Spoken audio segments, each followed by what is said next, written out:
All anyone wants to talk about is the Kyle Rittenhouse trial and the lynch mob forming around the Rittenhouse trial and the fate of Kenosha, Wisconsin when the verdict finally comes down. And we will get to all of that because there are lots of new developments that make an already inept and corrupt prosecution look even worse.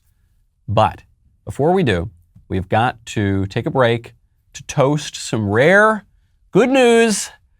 Osha, the government agency that Joe Biden is wielding to make everyone take the Fauci ouchie, Osha has just announced that it will stop enforcing Joe Biden's illegal vaccine mandate as a result of lawsuits, most notably the lawsuit brought by yours truly here at the Daily Wire, which we were able to bring thanks to the support of you, of every single one of you who have come out and helped us and signed the petition and listened and subscribed. So for those who have not been following the developments, Joe Biden issued the mandate, then we sued him.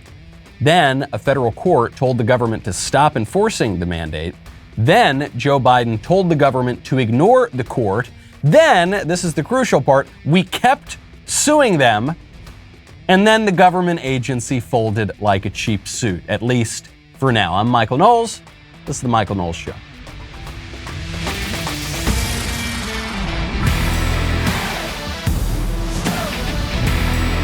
Welcome back to the show.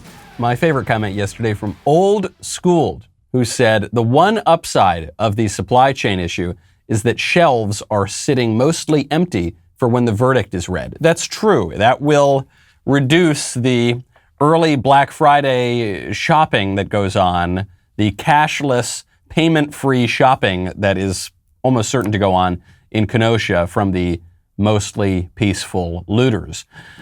When you are holiday shopping, when you are just shopping for yourself, something you really want to focus on is getting a good night's sleep. And if you want a wonderful, magnificent night's sleep, you got to check out Helix. It's been a long day. It's been a long month.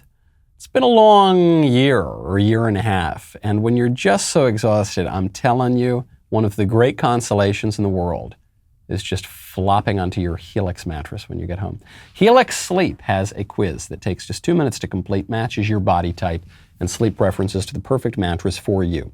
Why would you buy a mattress made for someone else? With Helix, you're getting a mattress that you know will be perfect for the way you sleep. They've got soft, medium, and firm mattresses. Mattress is great for cooling you down if you sleep hot. Great for spinal alignment to prevent morning aches and pains. Even a Helix Plus mattress for plus-size sleepers. So, if you're looking for a mattress, you take the quiz, you order the mattress you're matched to. The mattress comes right to your door, shipped for free. They got a 10-year warranty. You get to try it yourself for 100 nights risk-free. They'll even pick it up for you if you don't love it, but you are going to love it. They got great financing options, flexible payment plans, so a great night of sleep is never far away. Helix is offering up to $200 off all mattress orders and 2 free pillows for our listeners at helixsleep.com/Knowles. That's $200 off and 2 free pillows at helixsleep.com/Knowles. Big win for us on this Osha ruling. Osha now holding off on the Fauci ouchie. You do not take the Fauci ouchie. If you don't want to, do not feel pressured to take the Fauci ouchie until this litigation is resolved. Even the government agency backed down. You got to push back on these people, folks, because we have a corrupt government. And you're seeing that play out very clearly in Kenosha. So if you've been following the trial, and I know you have because we have been covering it pretty closely on this show, you'll know that the prosecution has flopped every single step of the way. Everything that we were told by the media about Kyle Rittenhouse, about Kenosha, about the shooting, basically everything we were told was BS. All of the arguments that the prosecution made fell flat. All of the evidence was on Kyle Rittenhouse's side and the side of his self-defense claims, and none of the evidence was on the prosecution side. A lot of it came down to footage from the night. There were a lot of cameras out there, and apparently law enforcement had a drone going over and was able to view what was going on and who shot when and who turned when and who turned where.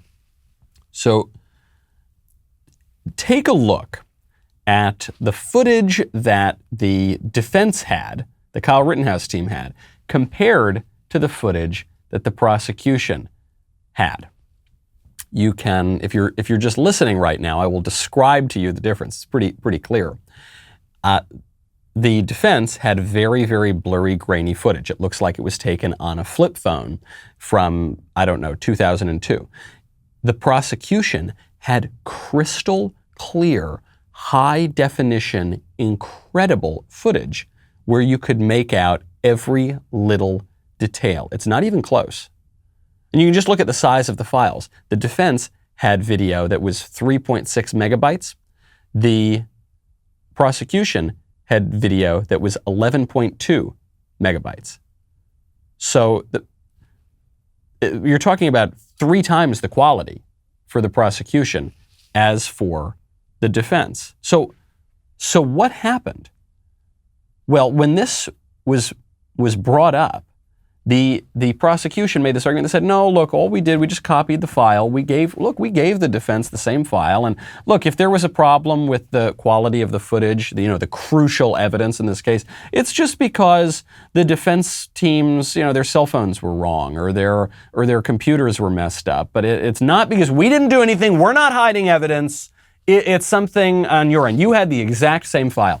Now, here's how the defense proved that was complete BS. Every other piece of evidence from the state crime lab in this situation has been provided to us via Dropbox. Dropbox provides an exact forensic copy of what they have. The file title name in this situation should have been exactly the same as the one provided to the state if it was the exact same copy. The file name was nowhere near similar. There's no way that what ADA Krause is saying is true because the file name would not have changed if my computer was compressing anything. It was a different file that we were provided from what was provided to the state. She's got these guys dead to rights. I never want to attribute to malice that which is equally explained by stupidity, and the prosecution has demonstrated a lot of stupidity in this case. The arguments they're making where they say that if you arm yourself, you lose the right to self-defense. Of course, that's preposterous. If arming yourself would lose you your right to self-defense, then there simply is no right to self-defense. The prosecution lifting up an AR-15 in a courtroom, swinging it around the courtroom, finger on the trigger. I mean, just pure stupidity. So I'm not denying that they could have been stupid enough not to realize what they did.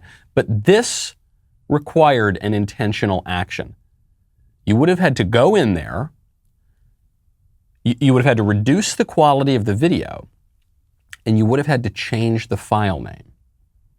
So this can't be just a problem of copy paste. Whoops, it read differently on a different computer. The prosecution provided the defense with a different file, a file that was much lower quality, a file that put them at a real disadvantage for the crucial evidence in the case. And these guys are corrupt. Okay? It's as simple as that.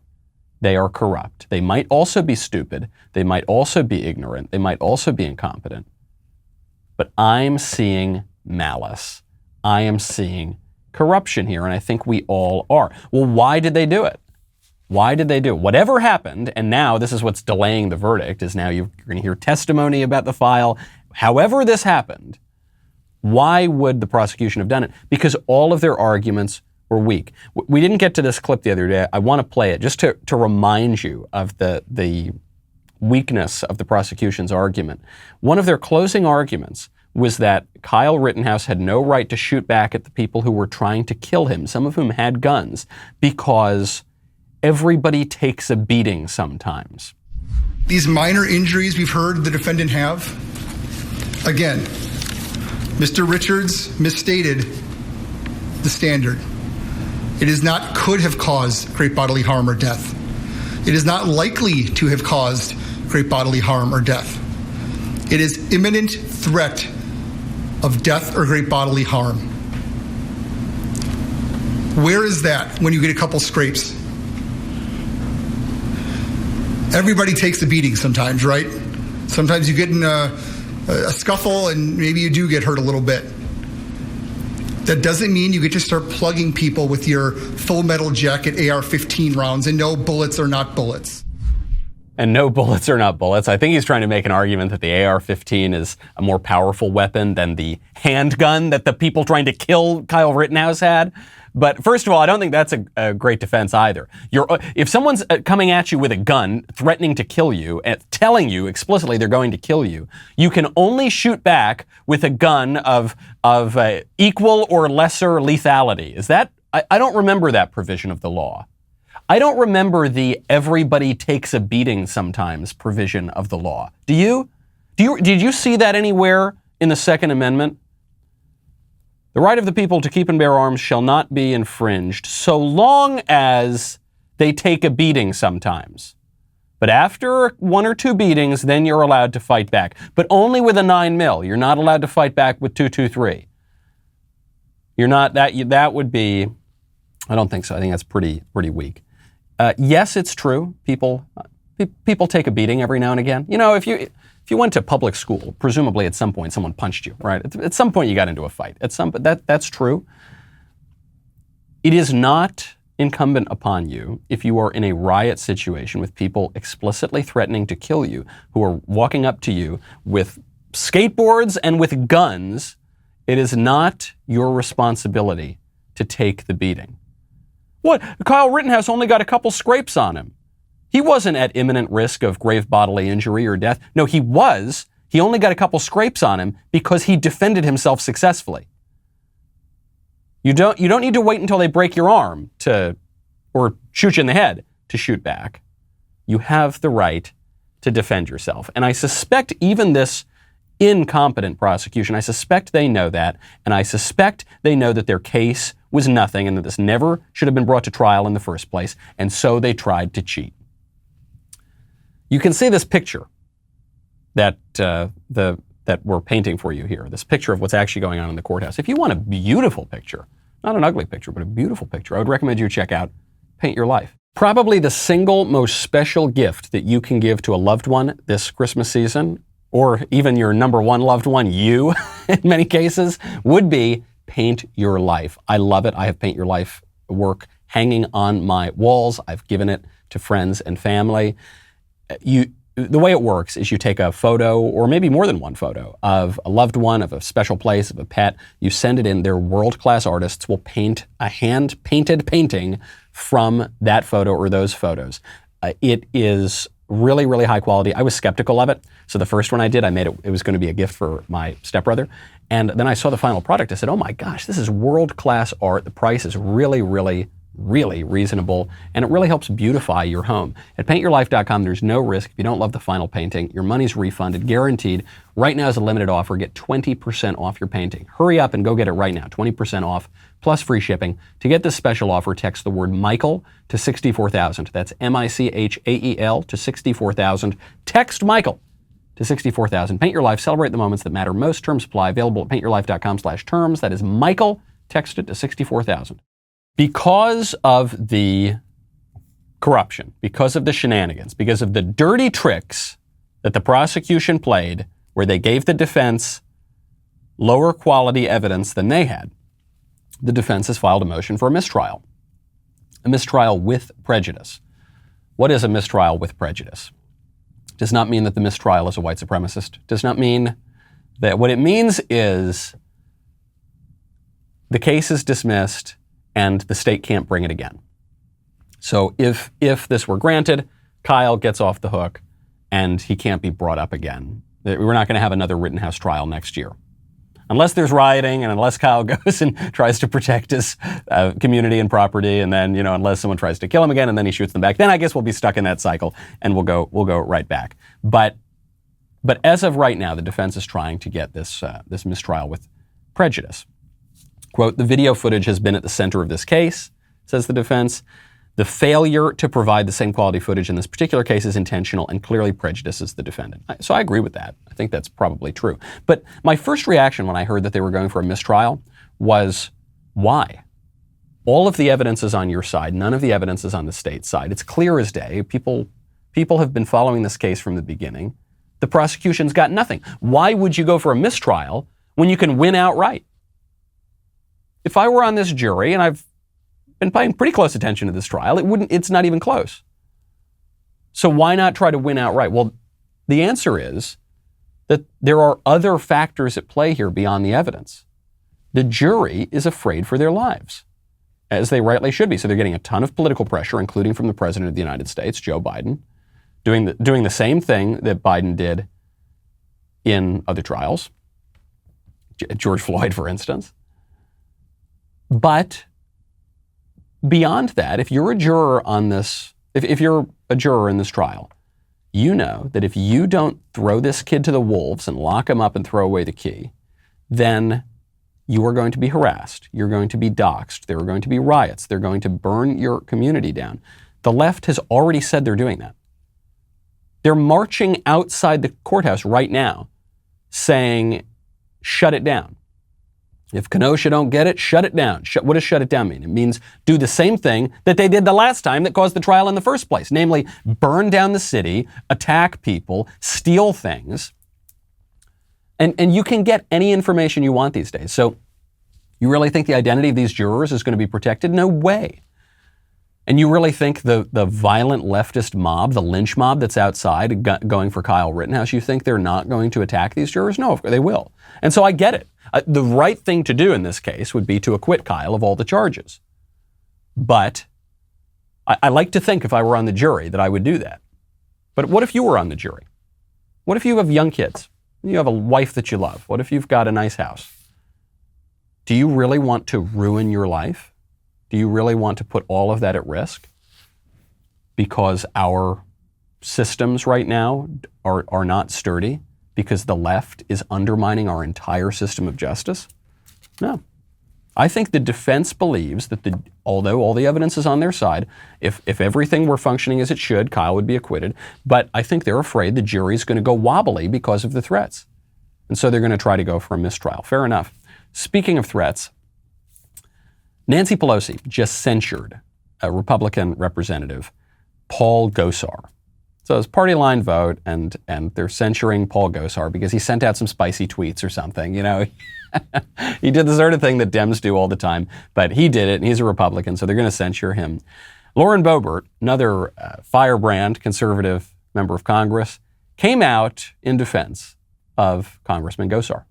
Democrat policies are so pathetic and have done so poorly that the left has nothing else to do but troll the internet looking for ways to get offended and then try to target members and strip them of their committees. This is a dumb waste of the House's time. But since the Speaker has designated the floor to discuss members' inappropriate actions, shall we?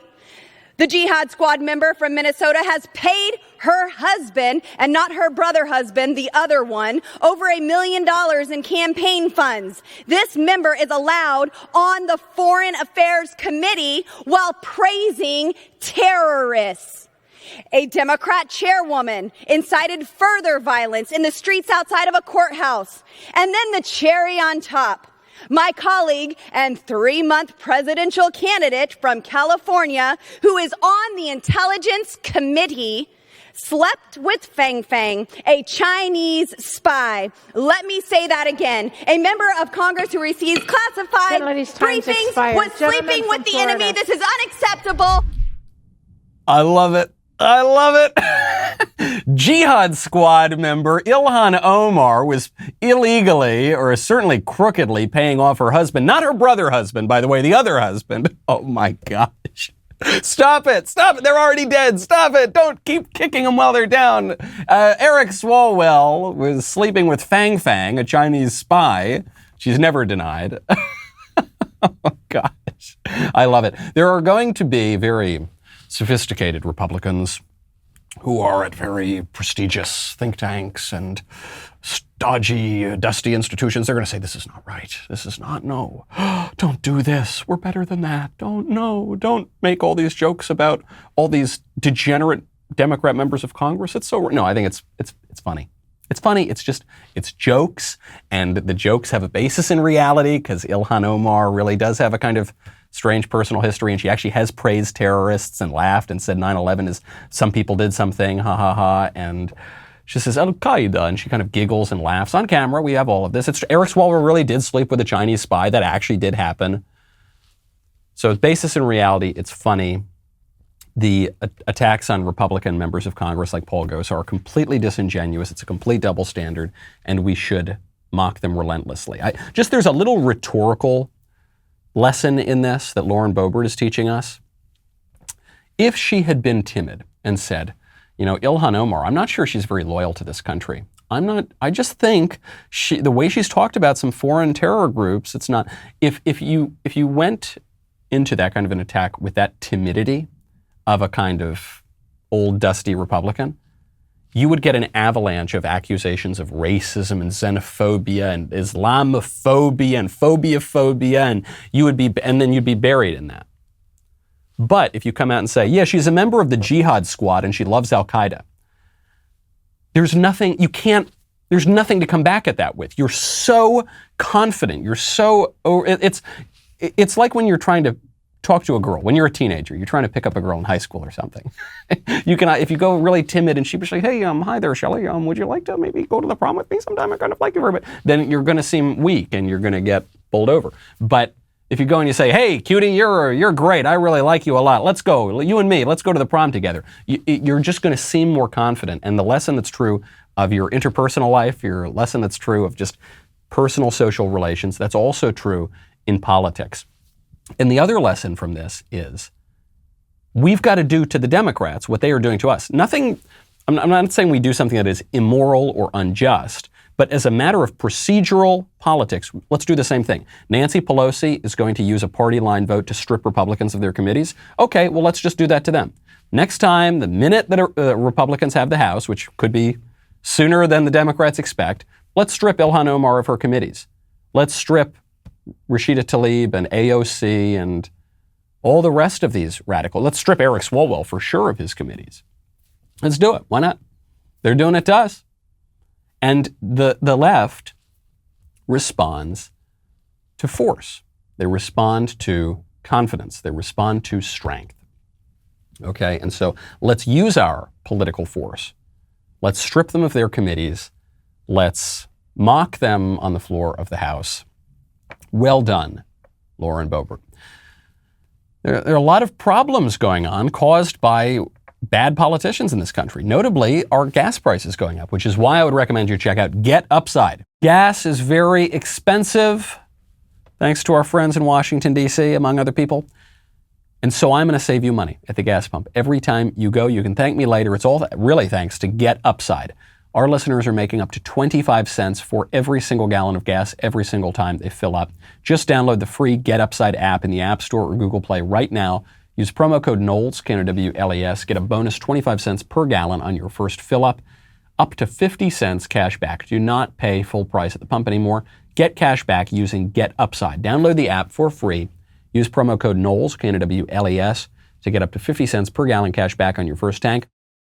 People who are driving a lot are making as much as $200 to $300 a month in cash back. There's no catch. There's only cash. It goes straight to your bank account, or if you prefer PayPal or an e-gift card for Amazon or other brands. Super easy. Right now, save up to 50 cents per gallon on your first tank. That is code Knowles, K-N-O-W-L-E-S, at the free Get Upside app. In some of the biggest news, I mentioned this a little bit at the top of the show, that we have received since filing our lawsuit, the Biden administration has announced that it's suspending the mandate. It has to. Even OSHA, not just Joe Biden, but OSHA itself.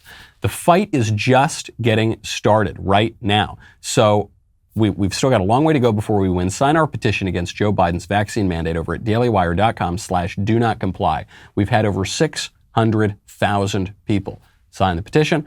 The more signatures we get, the louder the message. That is why we're aiming to get to 1 million signatures. Head on over to dailywire.com/do-not-comply to sign the petition today. We'll be right back with a lot more.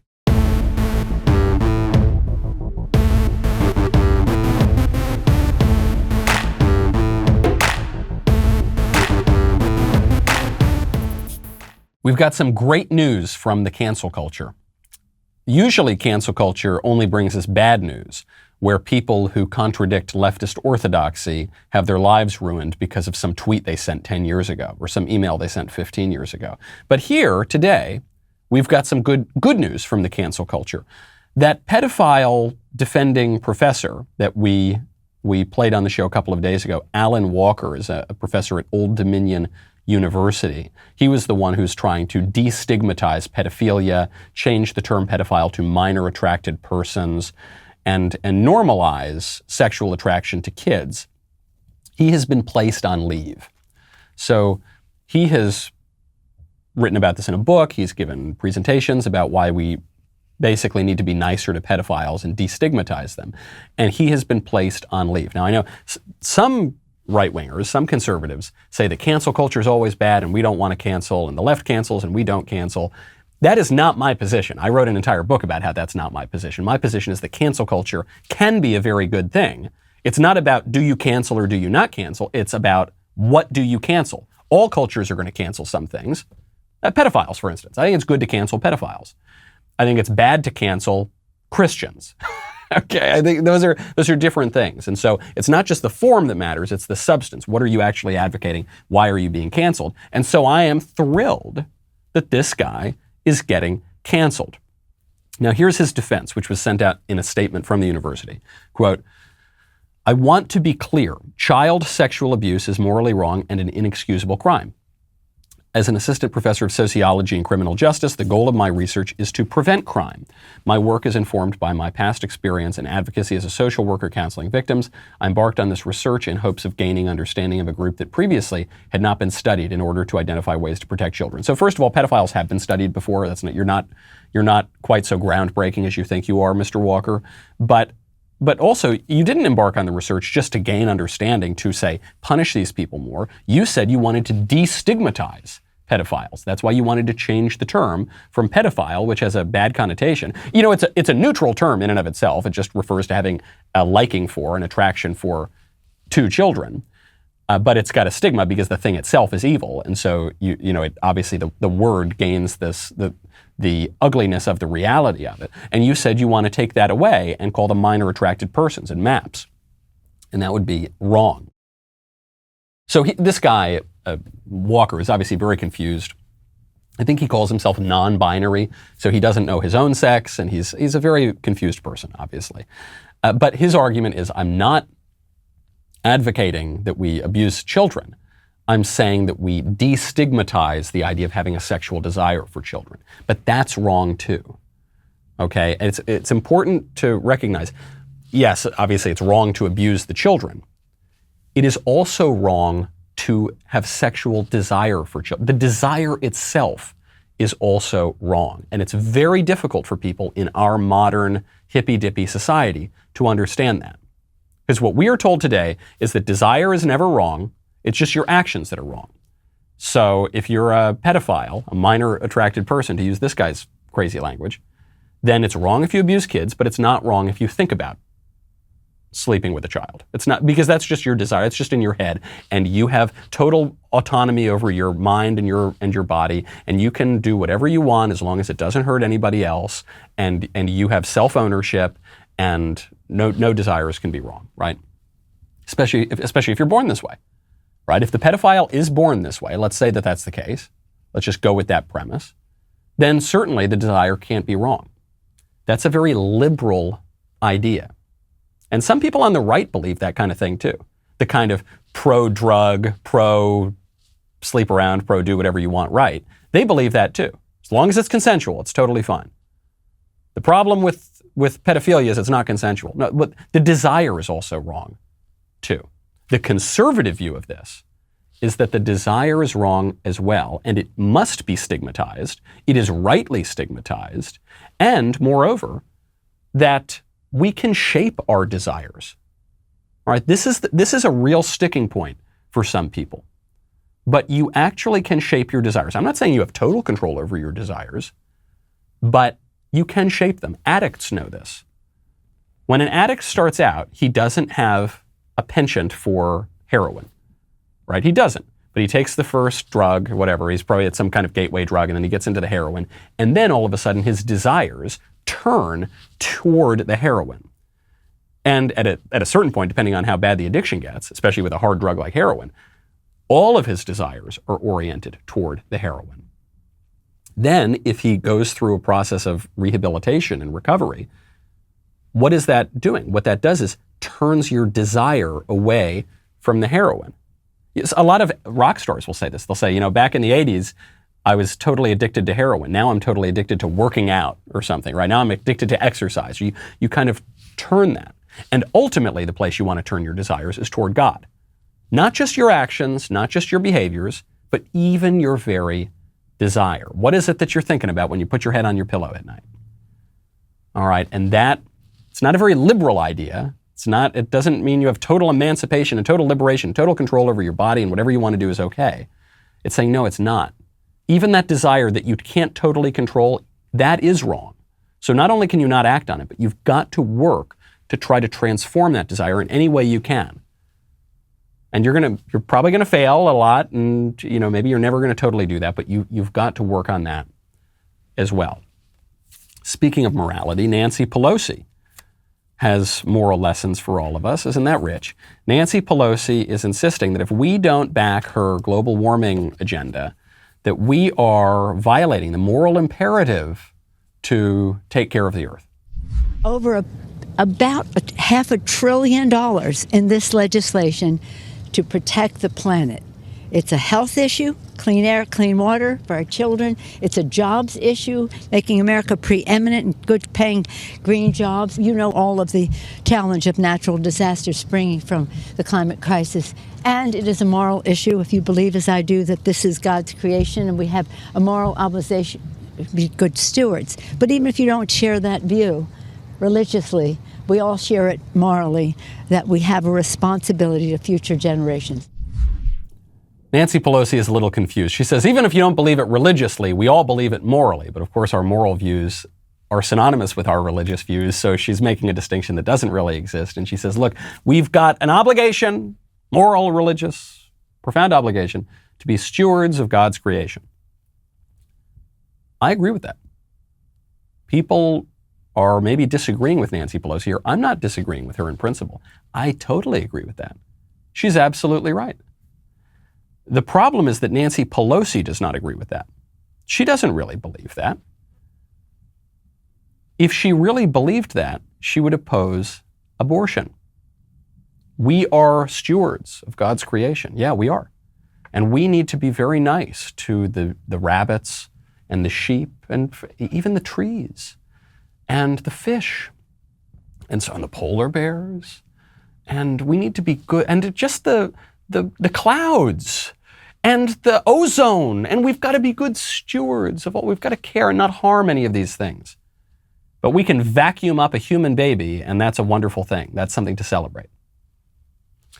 We can't disturb the patterns of the clouds and the way that the gentle, fragile ecosystem and the delta smelt. We can't touch the delta smelt. But we can chop up a little baby to the tune of 1 million of them a year. Is that true? Is that how that works? I don't think that's true. Because there is an order to creation, and some things are higher in creation than others.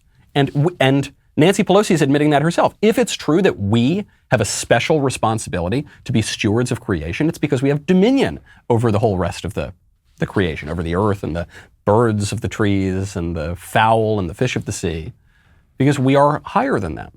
And so it is very disordered to say we need to take care of the delta smelt, but we have the right to chop up little innocent human babies. That doesn't make any sense at all. Some conservatives go way too far in their reaction against this kind of thing.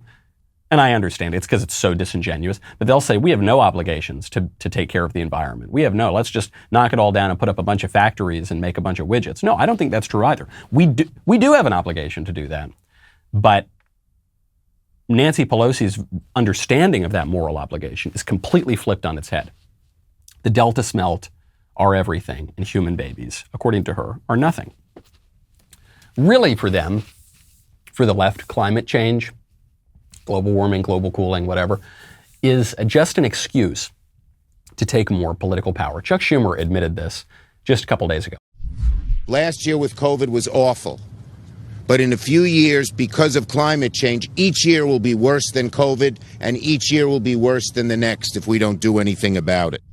Well, this year it's been tough, and but you thought you were coming out of that now? You thought that we were finally going to restore normal order to society? No.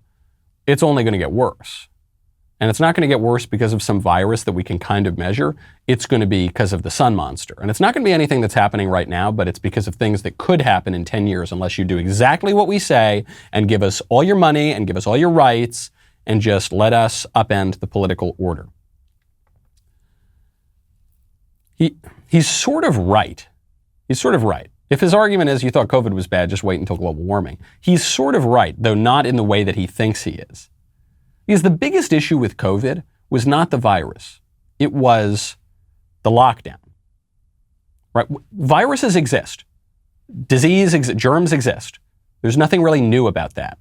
And if COVID was a little more virulent than some other viruses and diseases, though a lot less virulent than many others as well, then, okay, that's a natural fact of life. What was different about COVID is that we shut down all of society over it and lost all of our political rights and power and closed churches and allowed these psychos in Washington to become much more powerful than they already were and disrupt the supply chains and kick people out of work. And we're still giving them a lot of power. That's what our lawsuit against the Biden administration right now is really fighting against. It was the lockdowns. And so what the left is trying to do now is go from the COVID justification to the global warming justification and keep the same kind of lockdown policies. They're totally changing the rationale for their political power grab, but they're trying to keep the exact same power grab. Maybe we ought to have learned a lesson from COVID. Not the lesson Chuck Schumer thinks we learned. He thinks the lesson we learned is we better give them all the power. We better not mess around with them. We better give them whatever they want. I think the lesson is no, don't give them an inch. Don't give them an inch. Because there are much bigger public health threats than the Wuhan virus. There are much bigger public health threats than the sun monster. Here's one. For the first time ever last year, the Associated Press is reporting from public health officials in the U.S. that 100,000 Americans died of drug overdoses in 1 year. Just 1 year. The number jumped 30% in 1 year. Why is that? What changed? Was it the weather that changed? Was it just random? Or was it maybe because we threw a lot of people out of work? We kicked people out of their churches. We wouldn't let people see their friends and family members. We locked them all up with nothing to do. Idle hands are the devil's playground. We have given these pharmaceutical companies and drug cartels on the southern border carte blanche to do whatever they want. And now a lot of people died. Why? Maybe it has something to do with that. Maybe, we talk about how some of the COVID numbers are inflated because for parts of the lockdowns, if you got shot in the head but you tested positive for COVID, that was a COVID death. So the official statistics are difficult to believe. A lot of us think the real number is significantly lower, but then maybe we need to add 100,000 here, or at least some portion of that here, because those deaths, it seems to me, would be exacerbated, would be encouraged by the lockdown policies that the public health geniuses tell us we're going to save all of our lives. This was the big problem with allowing Dr. Fauci and Dr. Scarf to run all those White House press conferences. You remember in the early days of COVID, back in those halcyon Trump years, Trump would hold the press conferences and he would be flanked by all the public health officials. And they would, Fauci would get up and he'd say, go, don't wear the mask. Oh, actually, do wear the mask. Oh, whatever I say is gospel truth. And he'd go up and then Dr. Scarf would say whatever she was going to say. And then that jerk Surgeon General would get up and say what he was going to say. And it was all the public health people. And the mistake there was not even necessarily that he held the press conferences, not even necessarily that those knuckleheads talked. It was that they were the only people speaking. But the country is not just run by egghead epidemiologists, and it should not be, at least. Trump also probably should have had an economist get up there and speak. Trump also probably should have had a national security figure get up there and speak. Trump also should have probably had a constitutional expert get up there and speak. Trump also could have had an historian get up there and speak to talk about the norms in this country. Any other number of people, because politics is an art of balancing competing interests. And yes, it's true that if Dr. Fauci were given all of the political power in the country, I guess he sort of has been, then he would view every public matter through the lens of epidemiology, even to the destruction of businesses, to the destruction of civil liberties, to the destruction of churches, to the destruction of interpersonal relationships and traditions, and ironically, even the public health. Because if you're only focused on eradicating one virus, maybe you're ignoring the deaths of despair that are going on, suicides and drug overdoses too. You need to balance these things. You can't just give some egghead expert specialist control over your whole country. Speaking of following the science, Jedediah Bila from Fox News was just brought onto The View. So she was from a sort of center-right news outlet, was brought onto this left-wing news outlet, and she was just there to plug her book, but she was asked about COVID. They wouldn't let her go into the studio because she refused to take the Fauci ouchie. They made a big deal about this, and then they railroaded her because she was stating perfectly true things about the virus. Let's address the elephant in the room, because you were supposed to join. You were supposed to join us in the studios weeks ago, but you couldn't because ABC has a very strict policy. You can't get into this building unless you're fully vaccinated. Everybody in this room knows that and is vaccinated.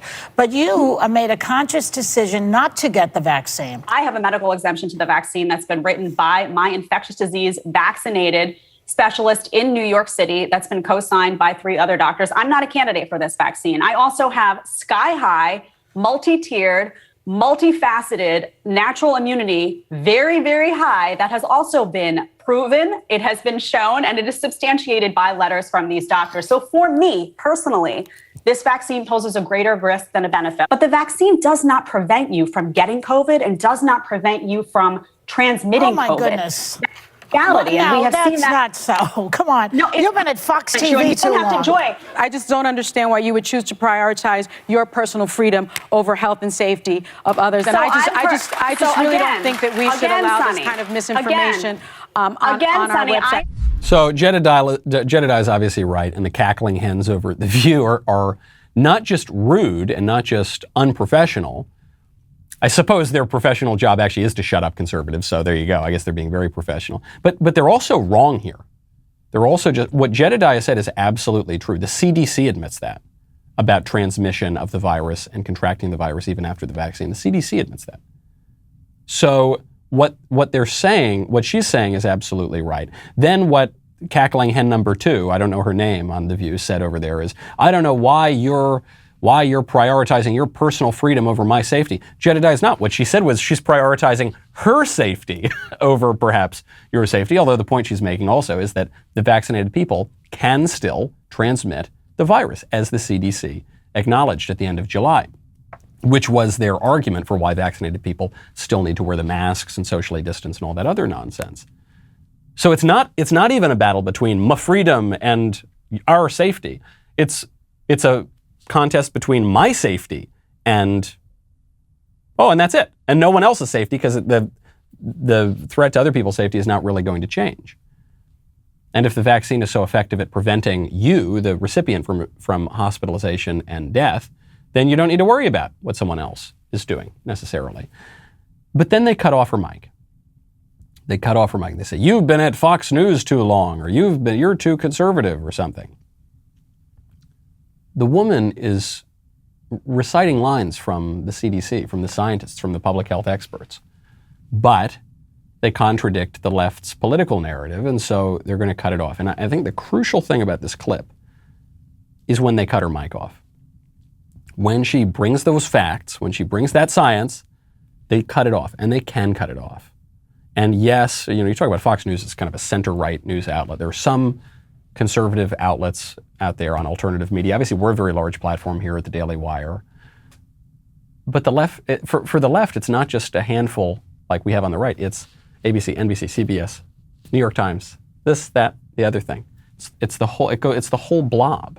And so they can cut you off. And for most people, you're just going to hear the Cackling Hens, and you're not going to hear the science. This is why, really getting back to the Rittenhouse case, this is why the central question that's affecting the verdict, it's affecting all of this trial, is not so much the evidence, but the media, as the judge lambasted the media for just 2 days ago.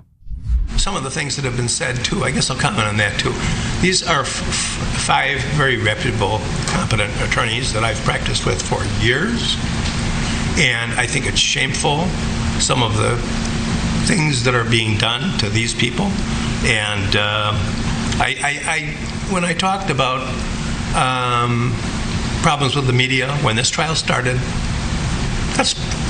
they're there in part, not fully, but in part because of grossly irresponsible handling of what comes out of this trial.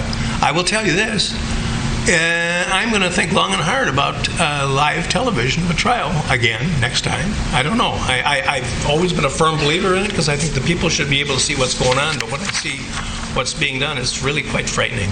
Frightening, that's the right word for it. That is the right word. And so this verdict is not just about what Kyle Rittenhouse did. This verdict is not just about our right to self-defense. This verdict will also express how much control the media have over shaping our entire society. Are we going to be run by a court of law or the court of public opinion shaped by the dishonest media? I'm Michael Knowles. This is The Michael Knowles Show. See you tomorrow.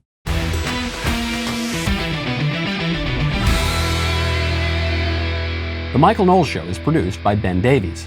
Executive producer, Jeremy Boring. Our technical director is Austin Stevens. Supervising producer, Mathis Glover. Production manager, Pavel Vidovsky. Editor and associate producer, Danny D'Amico. Associate producer, Justine Turley. Audio mixer, Mike Coromina. And hair and makeup by Cherokee Hart. The Michael Knowles Show is a Daily Wire production. Copyright Daily Wire 2021. John Bickley here, Daily Wire editor-in-chief. Wake up every morning with our new show, Morning Wire. On today's episode, the Kyle Rittenhouse defense team files for a mistrial, OSHA suspends its employer vaccine mandate, and a defendant takes the stand in the Ahmaud Arbery case. Join us and get the facts first on the news you need to know with our show, Morning Wire.